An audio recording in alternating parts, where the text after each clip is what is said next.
Hi, welcome to North by Northwest, and my name's Troy. Today I want to share with you a project that we've been working on an old historical house that was built by a pioneer who came across on the Oregon wagon trains in the early 1800s. He arrived here in a small little town called Saint Helens, located on the Columbia River. And this man arrived with only $1 to his name. He eventually became one of the most prominent and richest men in Columbia County, and also one of the most trusted men. He was involved in a couple of Indian battles. One of them happened just right across the river here. And anyway, I'm really excited to share with you this project and the history of this man. And this project, this house, is located right there. I'm not sure if you can see that, but we'll be showing that to you. So enjoy.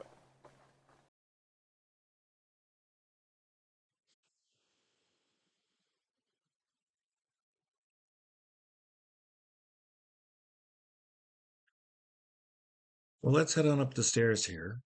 Project is up there on the third level, but first I want to show you this old meter base that we've replaced. Here's the new meters. This is what it looked like before. Pretty scary. Anyway, this house totally had all original wiring. In other words, the old knob and tube.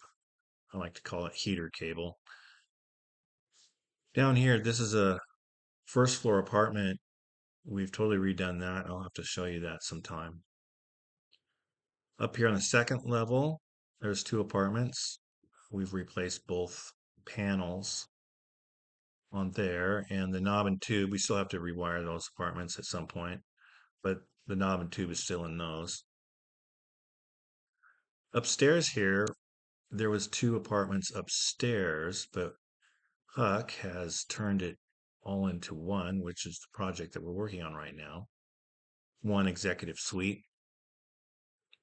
Out there, that's Sand Island, and you can camp out on that island. There's actual campsites, and there's a dock. You can dock your yacht or your boat or whatever you want out there, or you can just beach it out on the sand. Over here, you can see the courthouse out the window and the old shipyards where they had the sailing mast ships back in the day. They would export lumber and rock. There's a rock quarry. Anyway, let's get started with our project. And meantime, we'll talk to Huck.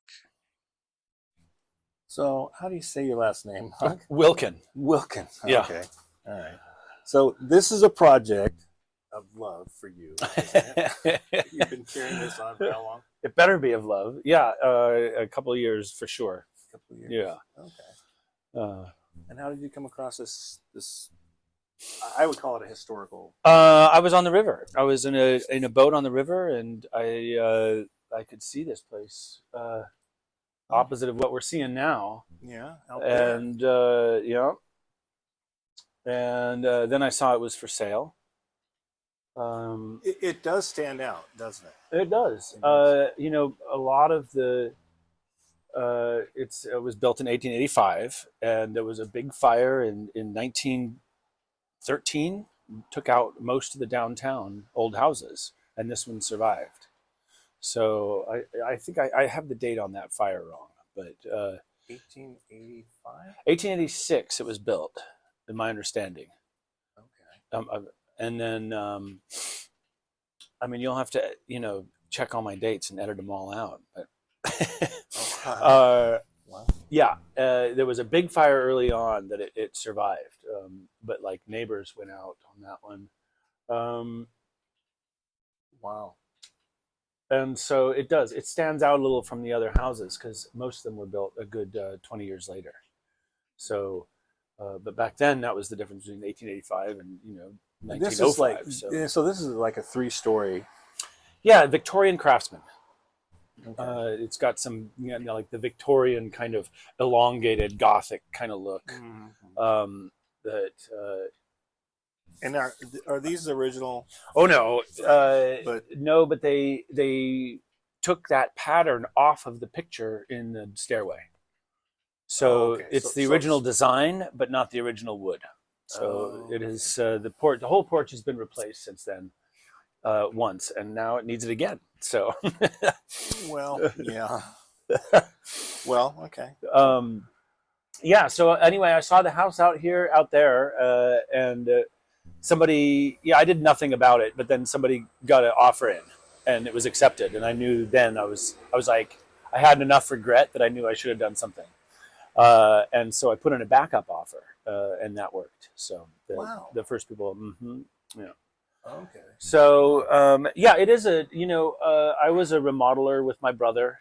Uh, in the aughts, and then I had a teaching career, and then I got done with my teaching career, and I wanted to, this is a great place for me just to work away. There's plenty to do, and then there wasn't.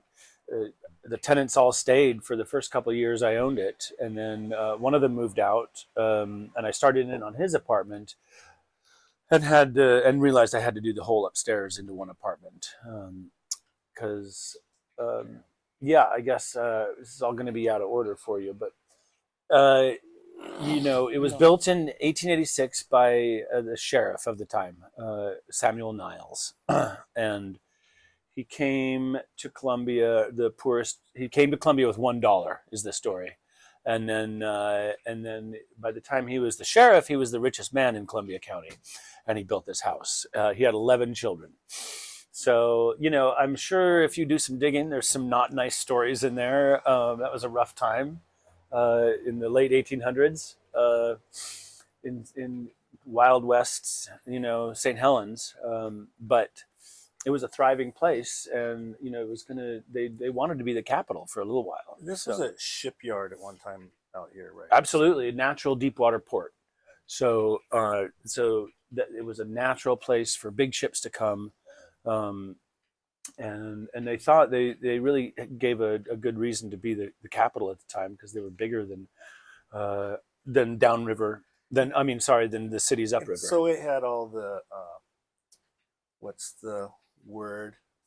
The things that a port brings in with it, the the detritus. Yeah, it had, it was thriving. There was a lot of money involved, and then the lumber came big in the 20s, and that's when this house was turned into a flop house with like 12 rooms. 12 rooms. Some of them just a room with a sink, and bathrooms down the hall. But it was really divided up as about as small as you can get, and wow. and the family that owned it then moved and built a house that faces 2nd Street, just our backyard. So yeah, but over the years it's gone down to. I bought it when there was 6 units, and so I'm taking it down to 5 right now, and we'll see what happens in the future. But yeah. Now we've helped you out with the electrical, which it was like very scary. But I remember seeing some of the original stairway that was hidden behind the ceilings that had been dropped. Yeah. Stuff. Yeah, they put in lots of false ceilings, which helped us in some cases, and that was some stairway that we could see from one of the bathrooms. Yeah, and just a false ceiling in the bathroom.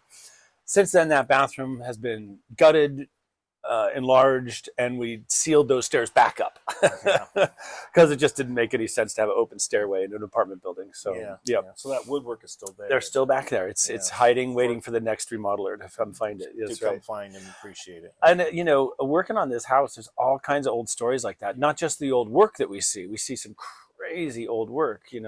From the electrical to the plumbing to just it's been worked on by many different people over lots of time. So it has a long history of getting tinkered with, and anytime you dig in, you're working on multiple craftsmen before you.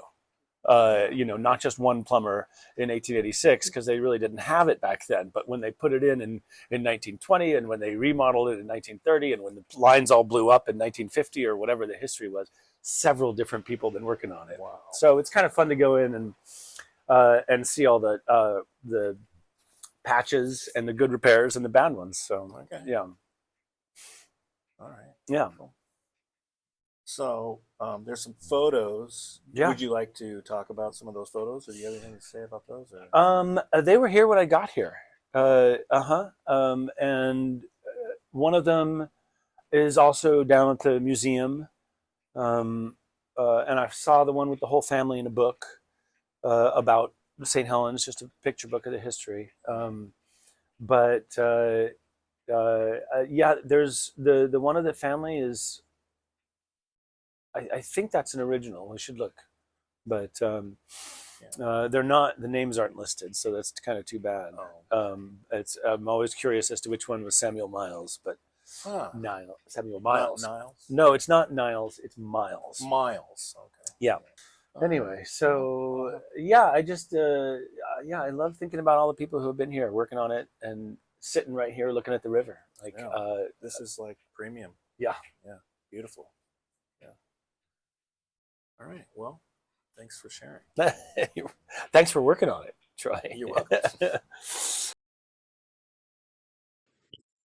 While the guys continue to work, here's some history on the man who originally built this home. In the year 1850, a young man arrived in the St. Helens area by riverboat. He was not wealthy, he was not well known. In fact, he had less than $1 in his pocket and no clear path ahead of him. He had crossed the plains by wagon, traveled the Rocky Mountains, and followed the promise of opportunity to the Oregon Territory, a place that was still more wilderness than civilization. The young man's name was Samuel A. Miles. Over the next 50 years, he would become a rancher, a businessman, a sheriff, a school board chairman, and the executor of one of the most important estates in the history of St. Helens. His life would be marked by hard labor, financial loss, and public service and perseverance. And by the end of his life, the man who arrived with almost nothing would become the wealthiest man in Columbia County and one of the most trusted men in the entire region. This is the story of Samuel A. Miles, and in many ways, it is also the story of early St. Helens. No more honored name appears in the history of Columbia County than that of Samuel A. Miles. His life is a story of hardship, determination, and opportunity. The story of a man who came west with almost nothing and rose to become one of the most successful and influential men of the Columbia County. In many ways, his life story is also the story of early St. Helens and the development of this part of Oregon. Samuel A. Miles was born September 17, 1830, on a farm in Pulaski County, Kentucky, near the present site of Somerset. When he was 9 years old, his family moved west to a farm near Macon City in Missouri. Life there was still very much on the frontier. Most homes were simple log cabins with puncheon floors and clapboard roofs, and the work was hard and constant. This was the environment that shaped the work ethic and determination that would define Miles for the rest of his life. As a young man, Miles joined a wagon train heading west, originally bound for California during the gold rush. But along the journey at Pacific Springs in the Rocky Mountains, the group received discouraging reports from the California goldfields. Instead of continuing on, they turned north and headed for Oregon. Encouraged by the reports of opportunity from the Hudson Bay Company and the early expeditions of Lewis and Clark, that decision changed the course of his life. He first arrived in Oregon City, then traveled down the Willamette River to Portland. At that time, Portland was hardly a city at all, Just a small clearing with about 17 rough buildings sitting among stumps, logs, and muddy paths that were supposed to become streets someday. On September 23rd, 1850, Miles arrived in the St. Helens area and stayed at a boarding house run by Francis Perry near Milton, a mile and a half south of St. Helens. It was said that at the time he didn't even have $1 to pay for his meal. The standard price was $1, and he had been asked to pay on the spot. He might have had to leave hungry, but he stayed in the area for years after, working for local landowners, including Francis Perry and H.M. Knighton, the founder of St. Helens townsite. And in time, he repaid his debts through hard work and determination. Like many men of his time, Miles tried his luck in the gold fields of southern Oregon in 1852. However, conflicts with local tribes forced him and his partner, William Kane, to make a fast and undignified escape, fleeing through the waters of Jump Off Joe Creek and eventually making their way back to St. Helens on foot. After returning, Miles went to work hewing lumber for shipments to San Francisco and driving ox teams. Hard physical labor was common in these early days. Realizing that he lacked formal education, Miles briefly attended school in 1854 under Professor Condon. But after only a few weeks, he left again to work, traveling to Port Orford, where he worked in a sawmill. When he arrived there, the small boat taking passengers ashore from the steamer was overloaded, and he was knocked into the water and forced to swim nearly 3/4 of a mile to the shore. It was just one more hardship in life that seemed full of them. He later returned again to St. Helens in 1860. He made the decision that would shape his financial future. He purchased half of the Daniel Wilson donation land claim on Deer Island and began raising livestock. This livestock became the foundation of his wealth. Over time, through careful business dealing, lending, land ownership, and ranching, Miles built what would become one of the largest fortunes in Columbia County. But life was not without tragedy. On the night of December 14, 1885, a fire destroyed his home along with the savings of 20 years, including county warrants worth $1,000 and many personal possessions that could never be replaced. For many men, such a loss would have meant starting over with nothing. But Miles rebuilt, continued working, and regained his fortune through persistence and good judgment. In addition to his business success, Miles played an important role in public service and the development of Columbia County in 1862. He was elected sheriff of Columbia County and served for 8 years, also acting as tax collector during that time. Later, he served for 8 years on the school board and was chairman for part of that time, helping guide the early development of education in the community. One of the most important responsibilities ever entrusted to him came in 1883 when a well-known St. Helens resident named John Gum died without any heirs.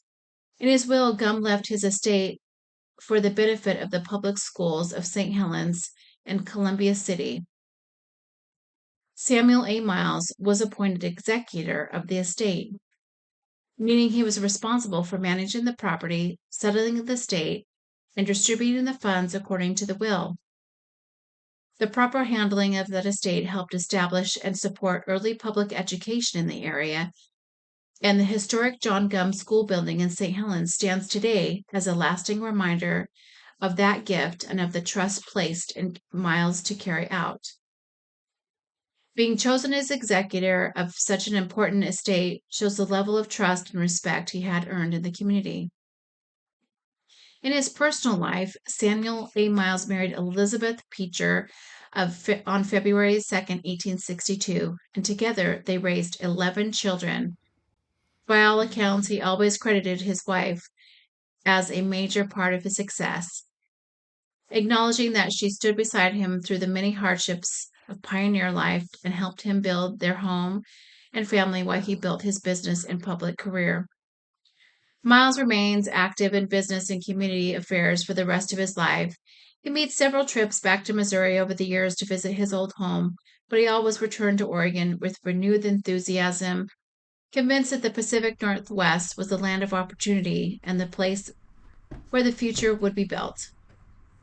Samuel A. Miles' story is more than just the story of one man. It is the story of early Columbia County, of wagon trains and river towns, of logging and ranching, of fires and rebuilding, of schools and public service, and of people who built communities out of wilderness. From arriving in Oregon with less than $1 in his pocket to becoming the wealthiest man in Columbia County and one of its most trusted figures, Samuel A. Miles lived the kind of life that helped shape the history of the region. Samuel lived during a time when nothing in Oregon was easy. There was no highways, no power lines, no modern towns, only rivers, forests, and mud roads, an opportunity for those willing to work for it. He lost fortunes and rebuilt them. He crossed plains and mountains. He worked as a laborer, a logger, a rancher, a lawman, and a public servant. He helped build schools, served his county, and was trusted to carry out the wishes of those who left their fortunes behind to benefit the community. The buildings may have changed, and the town has grown far beyond the rough river settlement he first saw in 1850. The foundations of this community was built by people like Samuel A. Miles, men and women who came west with very little, worked through hardships, took risks, and built something that would last long after they were gone. Today we walk through St. Helens. When we see the old buildings, the river, the farmland, the schools, we are looking at the results of their work. And among these early pioneers, one name still stands out in the history of Columbia County.